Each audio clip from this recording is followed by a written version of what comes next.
¡Ah, hola! ¿Volvieron? ¿Practicaron lo aprendido? Yo sé que sí. Pero ahora, ¿no se preguntan cómo nuestro cerebro controla ciertas partes de nuestro cuerpo? Caminar, correr, hablar. Ah, ya desperté su curiosidad. ¿Qué tal si hoy vamos a responder estas nuevas preguntas?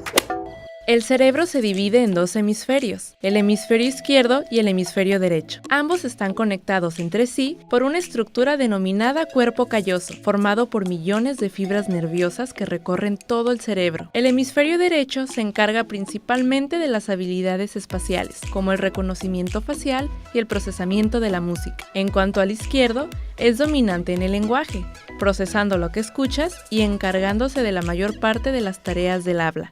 El hemisferio izquierdo del cerebro es el lógico, analítico y matemático, mientras que el hemisferio derecho es el imaginativo, creativo y soñador. Y hablando de las habilidades de nuestro cerebro, ¿no se preguntan si nuestras emociones realmente se originan en el corazón o todo es mental?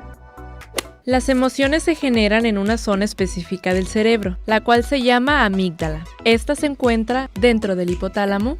En esta área en concreto se generan todos nuestros sentimientos. Desde la felicidad, el miedo y el amor nacen en esta parte. Todo es mental, dicen por ahí. Los jóvenes adolescentes están domados por esta zona del cerebro, ya que la que veremos a continuación no se ha desarrollado por completo.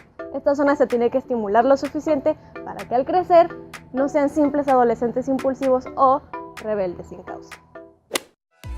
La zona encargada de controlar todas las emociones que genera nuestra amígdala es el lóbulo frontal, la encargada de dirigir nuestra conducta hacia un fin.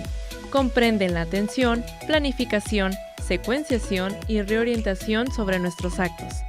También están muy implicados en la motivación y conducta del sujeto, por lo que si se produce un daño en esta estructura, puede suceder que el sujeto mantenga una apariencia de normalidad, al no existir déficits motrices como el habla, la memoria o incluso de razonamiento, existiendo, sin embargo, un importante déficit en las capacidades sociales y conductuales. Hemisferio izquierdo y derecho, amígdala y lóbulo frontal fueron los temas aprendidos en esta sesión. Sigue ejercitando tu cerebro para llegar a su máxima capacidad. Y recuerda que si eres muy curiosa o fanático de la ciencia, estás en el lugar adecuado. Nos vemos la próxima.